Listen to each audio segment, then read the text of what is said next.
স্বামী ছাড়া দুনিয়াটা কতটা অন্ধকার। আমরা যেখানে যাই সেখানেই আমাদেরকে অপমান করা হয়। কেন? আগে তো করা হয়নি। একটা মেয়ে বিধবা হলে মানে সিঙ্গল মাদার হলে কি তার কোনো ব্যক্তিত্ব থাকে না, তার কোনো স্বাধীনতা থাকে না, তার কোনো সম্মান থাকে না? আপনাদের কাছে এইটাই প্রশ্ন। আমাদের কি অপরাধ ছিল? আমাদের তো কোনো অপরাধ ছিল না। আপনারা যদি সম্মান করতে না চান আর সম্মান করতে না জানেন, তাহলে আমরা কাদের কাছে যাবো? এখানে যে ভাইয়েরা আছে, যারা আছে, আমার বড় সবাই আছে, এদের সবার কাছে আমাদের একটাই প্রশ্ন। আমরা এখন যে অবস্থানে যেখানে আছি, আপনারা সব সময় আমাদেরকে সম্মান করার চেষ্টা করবেন। আর আমরা এই পরিস্থিতি রাস্তায় বের হলে সব জায়গাতে আজকাল যে পরিমাণে ধর্ষণের পরিমাণ বেড়ে গেছে, এই জায়গায় আপনারা জানেন যে কি অবস্থা। আমরা কি চিন্তায়ের জন্য চিন্তায় বাড়ছে, সবকিছু বাড়ছে। কেন? আমাদের কোনো সিকিউরিটি নাই রাস্তায় নামলে।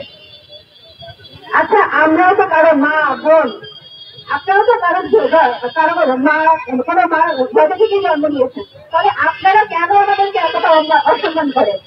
আমরা কি এই সম্মান করার যোগ্য না? আমাদের ছোট ছোট বাচ্চা আছে, আমাদের স্বামী যাওয়ার পরে এই ছোট ছোট বাচ্চাদের আমরা যে কিভাবে মানুষ করতেছি সেটা শুধু আমরা জানি। আমাদের অনেক বোনরা শ্বশুর বাড়ি থেকে বিতাড়িত হয়েছে।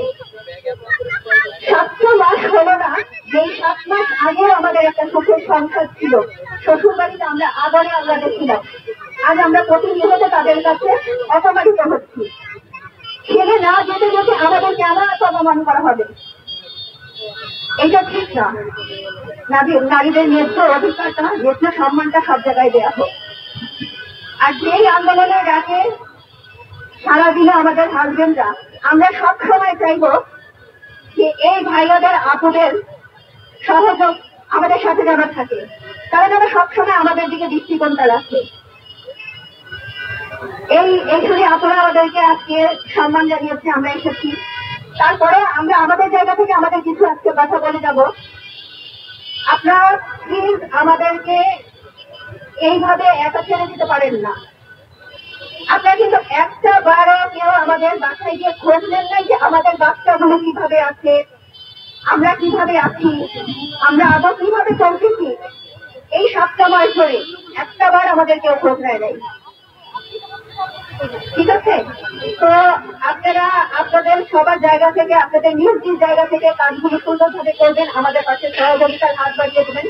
অবশ্যই সুন্দর দেশ গড়ার জন্য আমরাও আপনাদের সাথে আছি। এভাবে সুন্দর দেশ গড়ার জন্য আমাদের হাজবেন্ডরা জীবন দিয়ে গেছে। সুন্দর একটা দেশ আমরা সবাই চাই, সুন্দর একটা রাষ্ট্র আমরা সবাই চাই। সেখানে যদি আমরা নিজেরাই সম্মান না পাই, শহীদ পরিবার হেনস্থা হয় প্রতিনিয়ত, তাহলে আপনাদের কাছে আমরা কি করে থাকবো? কি করে আশা করেন যে আমরা আপনাদের সাথে সবসময় থাকবো? আগে নিজে সম্মান পাবো, তারপরে আমরা সবাইকে সম্মান দেওয়ার চেষ্টা করব। আমাদেরকে এইভাবে আর কখনো হেনস্থা করেন না, এইভাবে আমাদেরকে আর পথে নামিয়েন না।